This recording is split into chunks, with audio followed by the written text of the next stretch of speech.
leaders and nation builders. I think I'm here. Well, it's a pleasure to me to be part of you, amongst you, in this August occasion, and thanks to Mr. Gurdeep and Eldrock for making all the efforts to, have us all here, assembled here, in this wonderful place. Before I start my speech, let me remind you of a very famous fable, if you recollect, about a frog in a boiling water. Okay, you all know the story. If you put a frog in a very hot boiled water, it suddenly leaps out, jumps out. But the same thing, if you put the frog in a normal room temperature once and slowly heat it, it will get boiled to death, right? So this is about change. This is about adaptation. So how are we able to adapt as school leaders?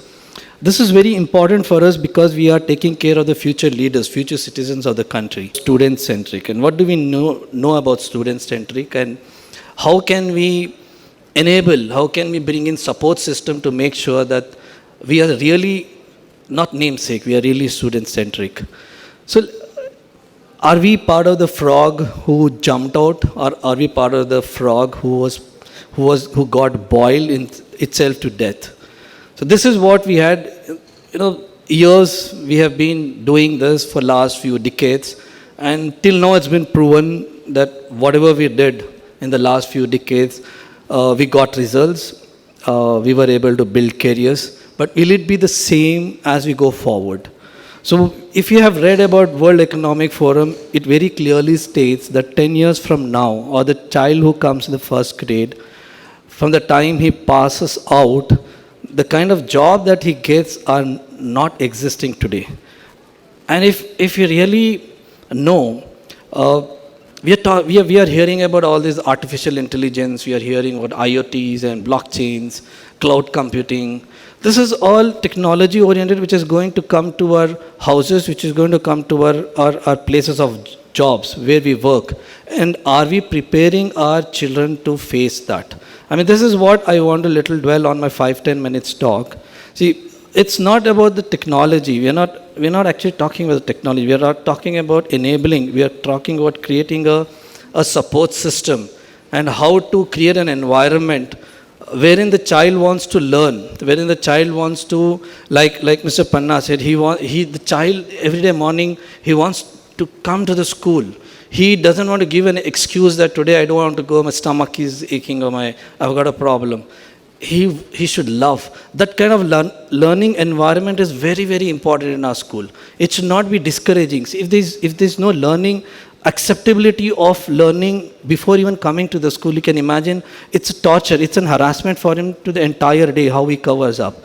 So how can we make this? How can we make our environment very student-friendly, make it very apt for learning, where he wants to come, learn, where he can, what is passion, what is interest, how he can come out, how he can ask a lot of questions, critical questions, and he's getting answers for it.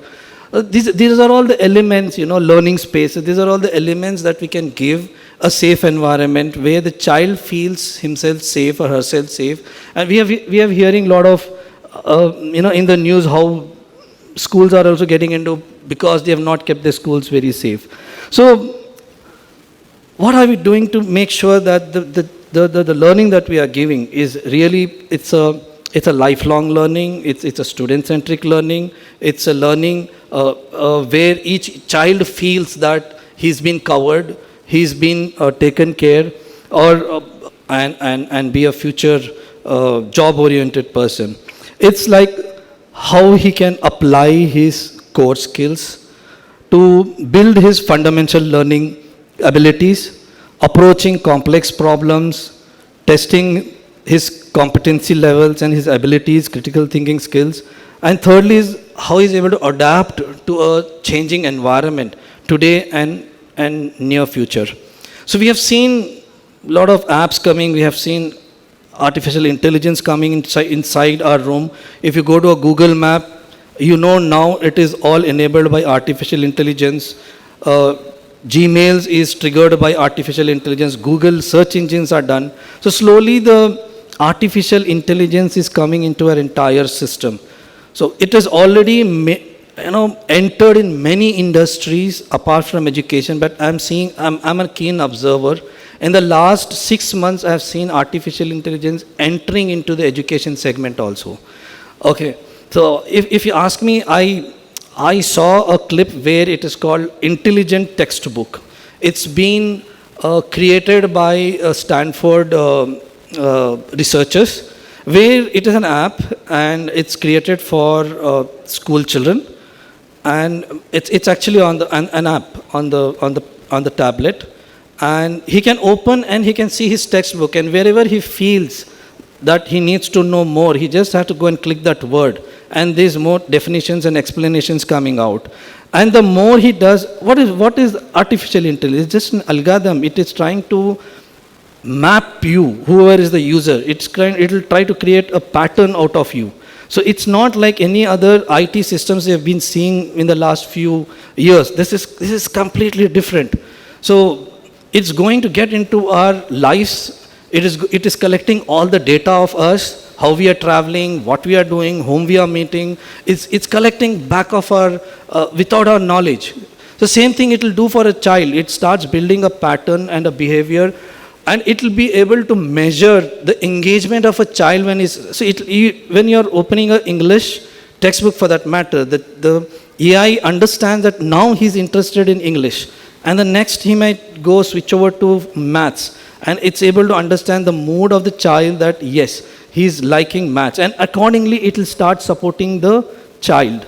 So it's called intelligence. It's all there. I think in next few months, closer to that, we may start seeing that in our own learning environment. Differentiated instructions. So what's differentiated instructions? It's like we cater to each and every child. Okay. So are we able to do as a teacher? If you have a teacher who's taking care of 30 children, it's very difficult to go per child basis, either teaching or assessments. Now there is a technology which is come. It's again an artificial intelligence which can map the child, and based on the child's learning capacity. If it is a bright child, then it will give more challenges. It'll understand that the child wants to know more and more. He's a bright.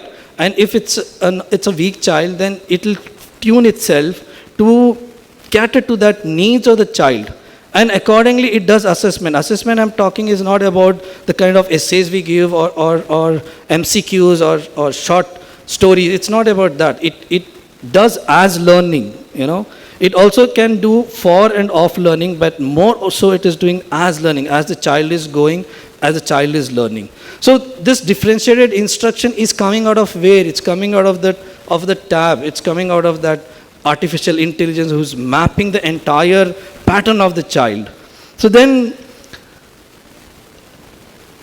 we see this personalized learning. So it's all about, of course, personalized learning. It's about how it individualistic the child, whoever is using the app, how he's able to learn. The learning system here, what I'm trying to say here is, of course, we cannot replace the teacher. We time and again say this. These are all enablers. Yes, we all know that. Technology is an enabler. Yes, we know that. But how far this technology is coming into the learning system is what I'm trying to say. So we need to understand we should not be a frog, that we are not able to foresee what's happening. The child that we are teaching today is going to be going to look out for a job after his career. And are we preparing the child in the digital literacy? Are we preparing the child in the emotional intelligence? Are we taking care of the child in all the perspective? It's not only about the cognitive part. Are we taking care of the other skills? Other skills in this very important today is also technological skills. So are we supporting the child? It's no more, see, the days will go in next few years, we will not see any memorization. Now, today the challenge today is to get an IIT, to get a NEET. We need to enable the child to memorize, standardize, and we are talking about laid out instructions, fixed instructions. But it's going to change. The kind that we are talking about NEET exams is going to change after 3-4 years.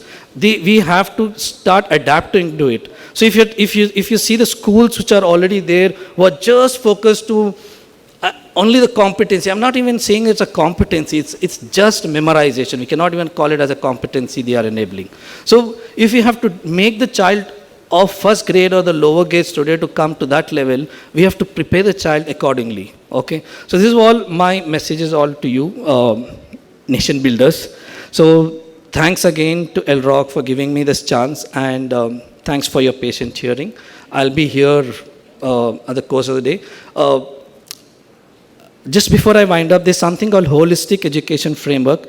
If you have heard about this, we are talking about 2Gs and 3Gs and 4Gs. Now we are talking about 5G in the telecom industry, and very soon you're going to see 6G also. Okay, same thing happens in the education. We have education 1.0, 2.0, 3.0. Now it is 4.0. So 2.0 is like industrial age, or 1.0, where it was classic learning. It was learning only the teacher-centric. The teacher only wants to finish their syllabus, and that's all. So those days are gone, and slowly, I think many of you familiar faces here are in CBSE, and we see how the CBSE in the last 6 years has been upgrading itself. So good, it's very nice. NEP has come with very, very good concepts.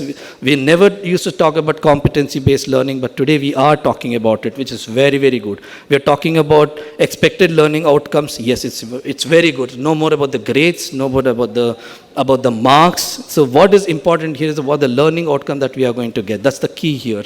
So we're talking about all that.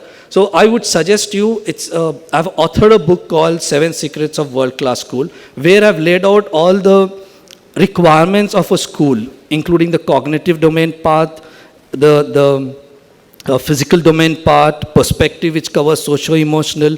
So this will give a holistic 360-degree perspective, how we are going to build the child and the citizen of tomorrow. Thank you so much, and thanks a lot for your patient hearing. Thanks again to the LROC.